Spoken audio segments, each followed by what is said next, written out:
বড় পীরকে বিধর্মীরাও কেমন সম্মান ইজ্জত করত।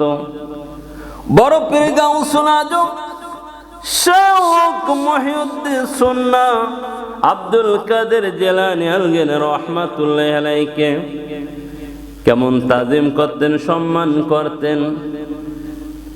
বিজাতিরাও জানে যে এত এই মহাপণ্ডিত নিশ্চয় আল্লাহর কোন প্রেরিত, আল্লাহ পাকের কোন সম্মানিত বান্দা হবে।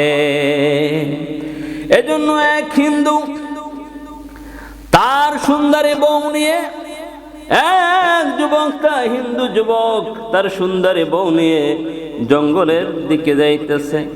জঙ্গল পার হবার পরে তারা আত্মীয়র বাড়ি যাবে, কিন্তু পথিমধ্যে এক যুবক, মুসলমান যুবক, তিনি এই হিন্দু যুবকের স্ত্রী সুন্দরী ছিল। এই স্ত্রী সুন্দরী ছিল, এই সুন্দরীর প্রতি আকৃষ্ট ছিল মুসলমান যুবক। এই মুসলমান যুবক কয়েকদিন পর্যন্ত টার্গেট করলো যে কোনো উপায় হোক এই হিন্দু যুবকের স্ত্রী, সুন্দরী স্ত্রীটাকে তিনি পাবে।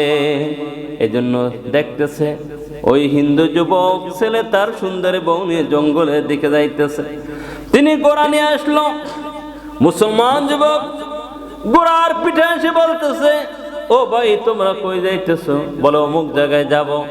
বলো অত তো বহুত দূর, তোমার স্ত্রী তো হাঁটতে যাইতে পারবে না, মহিলা মানুষ, তোমার স্ত্রীকে যদি আমার ঘোড়ার পিঠে দাও আমি পৌঁছাইয়া দেয়। যুবকটি সন্দেহ করলো, কয় না ভাই দরকার নাই। কয় না ভাই কোনো ক্ষতি করবো না। ওই হিন্দু যুবকের স্ত্রী বলে, তুমি যদি বড় পীরের ওসিলা ধরো আমাদের ক্ষতি করবে না। বড় পীরের ওসিলা, যদি বড় আব্দুল কাদের জিলানীর নামের ওসিলায় যে তুমি কোনো আমাকে ক্ষতি করবে না, তাহলে উঠতে পারি। বড় পীরের দোহাই দিয়েছে যে বড় পীর যদি উসিলা করো, যে বড় পীরের উসিলায় আমি শপথ করতেছি আমি তোমার কোনো ক্ষতি করব না। যখন মুসলমান যুবক বড় পীর গাউসুল আজমের উসিলাতে বলল, আমি গাউসুল আজমের শপথ করে বলতেছি, বড় পীরের শপথ করে বলতেছি আমি তোমার কোনো ক্ষতি করব না, কিন্তু মনে মনে ছিল অবশ্যই ক্ষতি করব, সামনে গেলে তোমাকে নিয়ে পালিয়ে যাব। এই নিয়ত করে যখন সামনে অগ্রসর হলো, তরবারিটি মুসলমান যুবক তরবারিটি বের করে ওই হিন্দু যুবকের কল্লা দ্বিখণ্ডিত করে দিল। হিন্দু মহিলাটি কানতে চায়, হ্যাঁ তুমি আমার স্বামীকে কি করলা? বললা তো ক্ষতি করবা না। কয়েকক্ষণ আর কেঁদে লাভ নয়, তোমাকে আমি পাওয়ার জন্য দীর্ঘ সাধনা করেছি, পাই নাই, আজকে পেয়েছি। কিন্তু হিন্দু মহিলাটি আফসোস করে পিছনের দিকে তাকিয়ে রয়েছে। কয় তুমি কেন? মুসলমান যুবকটি বলে, তুমি কেন পিছনে তাকিয়ে আইছো? পিছনে তাকিয়ে থাকো কেন? তোমার স্বামীকে তো আর জীবিত অবস্থায় পাবা না, আমি কেউ মেরে ফেলেছি। বলতেছে, আমি তো আমার স্বামীকে দেখতেছি না, আমি দেখতেছি বড় পীর গাউসুল আজমকে স্মরণ করতেছি। সুবহানাল্লাহ বলেন।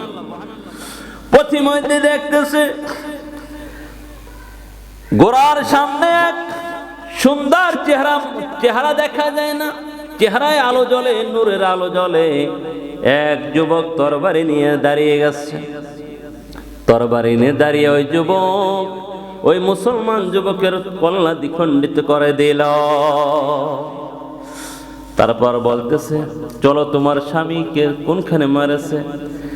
হিন্দু মহিলাটি তার স্বামীকে যে কল্লা দ্বিখণ্ডিত করেছিল সেখানে নিয়ে গেছে। ওখানে নিয়ে যাওয়ার পরে গাউসুল আজম বড় পীর কাটা মাথাটাকে জোড়া লাগিয়ে দিলেন। জোড়া লাগাবার পরে ওই হিন্দু যুবকটি জীবিত হয়ে গেল। এবার বড় পীর উদাও হয়ে গেল।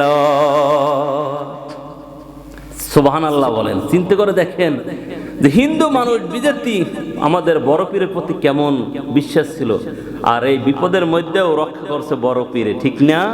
গাউসুল আজম অলিদের অলি যিনি গাউসুল আজম জিলানী, বাগদাদে জন্ম তাহার কুতুবে রব্বানী। আমার বড় পীরে এত পাওয়ার, এত মর্যাদা কেন হলো? কারণ আমার বড় পীর গাউসুল আজমের অন্তরে আমার নবীর প্রেম ছিল। যার কারণে দেখেন একটি কল্লাকাঠা মাথাকেও জোড়া লাগিয়ে জীবিত করার শক্তি বড় পীর পাইল কোথায়? আমার নবীর মহব্বত, নবীর প্রেম না থাকলে পারতো না কি? পারতো। তাই জন্য আমরা সেই নবীকে, মুসলমান জাতি নবীর উম্মত মুখে দাবি করলে হবে না, নবীর প্রতি সালাম পাঠাতে হবে, নবীর প্রতি দুরূদ পাঠাতে হবে। এই রজব মাসে বেশি বেশি করে আমল করতে হবে, আমলের মাস। আমার নবী বলেছে রজব মাস আমলের মাস। এজন্য বন্ধুরা আমার, বাবাজিরা আমার বড় পীর একদিন নয়, 2 দিন নয়, 15টি বছর জঙ্গলে সাধনা করেছে আল্লাহকে পাওয়ার জন্য, নবীকে পাওয়ার জন্য। সাধনার পরে এত শক্তি পেল, মারফতের জগতে শক্তি পেল। বন্ধুরা আমার, এই জন্য বলতেছি সদা সর্বদাই আমার নবীর প্রতি ভালোবাসা থাকতে হবে। তাহলে বড় পীরের ক্ষমতা কেমন দেখেন।